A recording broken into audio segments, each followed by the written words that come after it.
मैत्रिणींनो, कशा आहात? मस्त ना? तर आज मी बरोबर शेअर करणार आहे दोन यूट्यूबरला.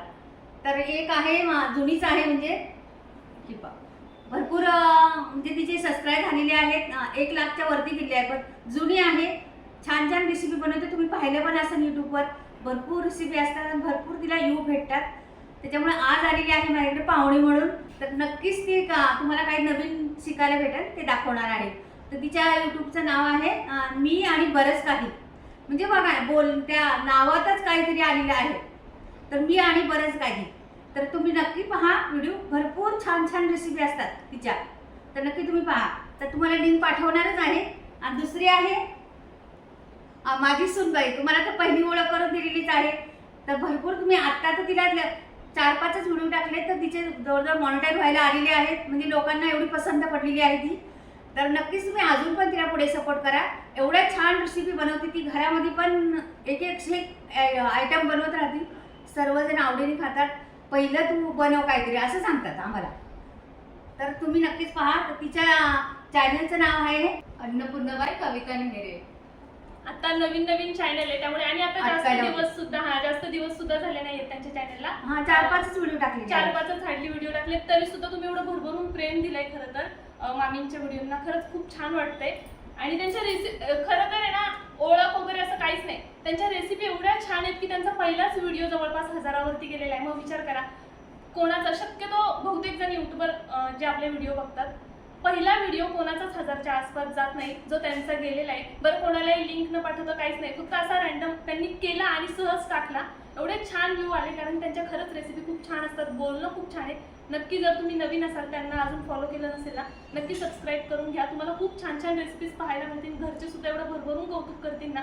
सोप्या असतात, सोप्या शब्दात, मोजक्या शब्दात सांगतात. त्यामुळे नक्की पहा. थँक्यू. तर आज मी हिच्याकडून शिकणार आहे. नवीन तुम्ही पहा, वेगळी काहीतरी माझ्या किचनमध्ये बनवणार आहे ती. तर पहा तुम्ही आता नवीन. चला जास्त वेळ न घालवता लगेच सुरू करूया. हां, आता ही काय दाखवते पाहूया. बघ काढले तर आहे भरपूर. तू काय दाखवते? आता दिवाळी खाऊन सगळ्यांनाच कंटाळा आला असेल ना, तर मी आज तुम्हाला झणझणीत ठेचा दाखवणार आहे. खूप जास्त झणझणीत नाहीये त्यामुळे टेन्शन घेऊ नका. अगदी कोणीही सहज खाऊ शकतं ना, असा आपण आज ठेचा करणार आहे.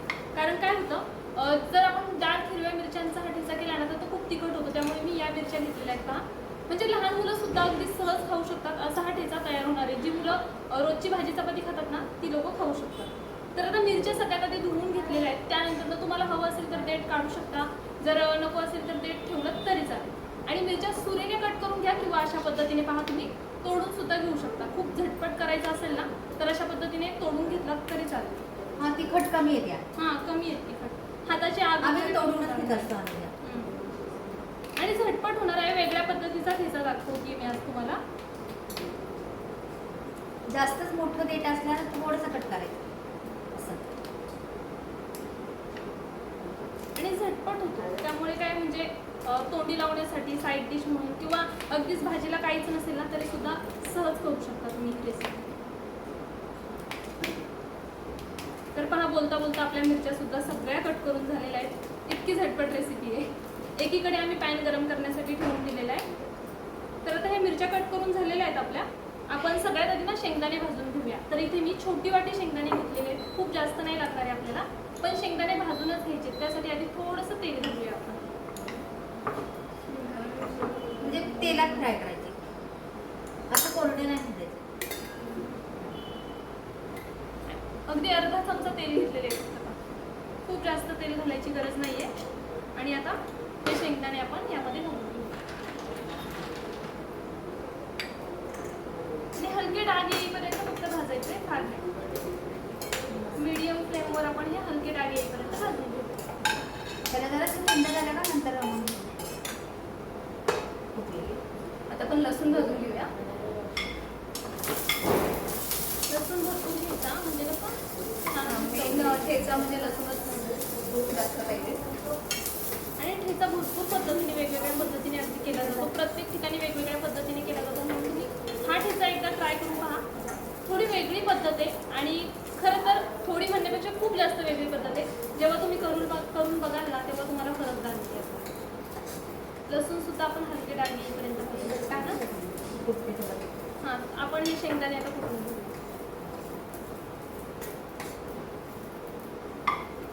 ठेचाही आपला भाजून झाला आहे.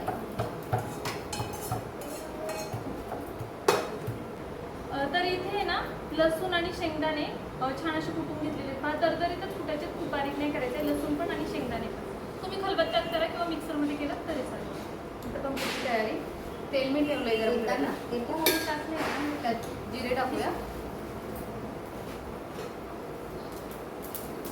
व्हाईट तीळ, पांढरे तीळ, हिंग, जिरं आणि मिरच्या कोथिंबीर घालून ते परतून घ्यायचं. फोडणी एवढी मस्त बसली आहे ना, छान मस्त असं सुगंध येतो. आता हे छान फ्राय झालेलं आहे, आपण हळद टाकून घेऊया. आता याच्यात कुठले शेंगदाणा कूट आणि लसूण टाकूया. चवीनुसार.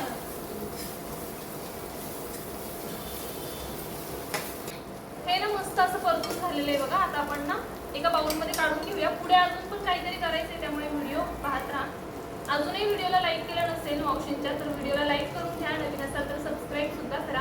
आणि त्याचबरोबर तुम्ही हा व्हिडिओ कुठून पाहताय ना ते कमेंट करून नक्कीच कळवा. तर आता मी हे सगळं काढून घेते आणि मग पुढची प्रोसेस दाखवते. आता लिंबू पिळायचं याच्यात.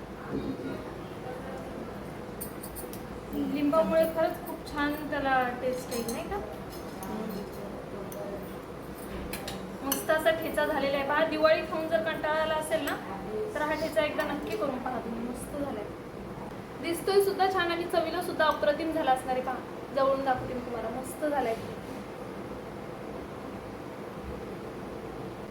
ठेचा तर खरंच सुंदर बनवलेला आहे हिने. रंगही फार सुंदर दिसते याचा आणि खरंच तोंडाला पाणी सुटलं खातात. नक्कीच मी बनवून पाहिन. हिने दाखवलं या पद्धतीने घरामध्ये आमच्या. तर आता तर खाणार आहे, मात्र तोंडाला पाणी सुटले. तर खरंच पूजा मस्त बनवलेला आहे ठेचा. आवडला मला. आपल्या घरामध्ये सर्वच खातील हे. छान आहे, मस्त रेसिपी बनवती पूजा ही. खरंच मस्त आहे. आणि अजून एक महत्त्वाची गोष्ट तुम्हाला सांगतो बघा, की तुम्हाला जर ना कोथिंबीरीची थालीपीठं पाहायची असतील ना तर या मामींच्या चॅनलवरती, मावशी तर लिंक देतीलच खाली, तुम्हाला त्या चॅनलवरती ही रेसिपी सुद्धा भेटेल. हे कॉम्बिनेशन एकत्र करून पहा, खूप छान जातं.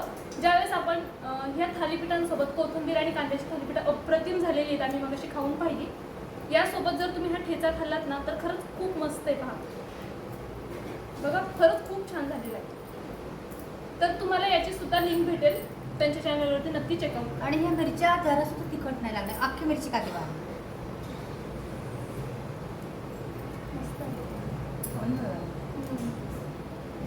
व्हिडिओ आवडला असेल तर नक्कीच लाईक करा. नवीन असाल तर सबस्क्राईब करून घ्या. व्हिडिओ कुठून पाहताय ते कमेंट बॉक्समध्ये नक्कीच कळवा. आणि आम्हाला दोघींना सुद्धा सबस्क्राईब करायला विसरू नका. तुम्ही सगळे ही रेसिपी ट्राय करा. अगदी सोप्या पद्धतीने आणि खूप चविष्ट रेसिपी आहे. मी वर्किंग आहे ॲक्च्युली. माझ्या रेसिपी मी खूप सोप्या पद्धतीने आणि अगदी कमी वेळात बनवते, कारण मी जॉब करते. ते ऑफिसवरून आल्यानंतर मी असंच रेसिपी बनवते. आणि माझ्या चॅनलला सबस्क्राईब करा. माझं चॅनल आहे अन्नपूर्णा बाय कविता नेहरे.